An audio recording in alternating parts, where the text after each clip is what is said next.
आपको पता है वो कौन सा प्रोग्राम है जिसके बगैर आपका सिस्टम स्टार्ट ही नहीं होता? सबसे पहले वही स्टार्ट होता है, वो है हमारे पास फर्मवेयर। ठीक है, फर्मवेयर।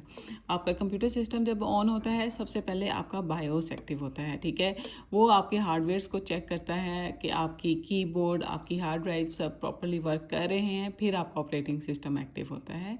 तो हम कह सकते हैं फर्मवेयर क्या है?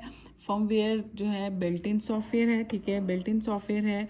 और ये भी इस तरीके से भी इसको एक्सप्लेन कर सकते हैं कि rules written inside a machine. ठीक है, ये बिल्ट इन होता है, इसको आप चेंज नहीं कर सकते।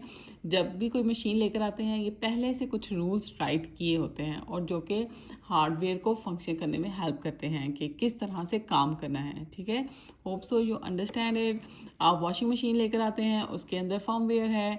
आपकी जितनी भी इलेक्ट्रॉनिक डिवाइसेस हैं उनमें फर्मवेयर्स होता है, उसको आप चेंज नहीं कर सकते। ठीक है, ओके।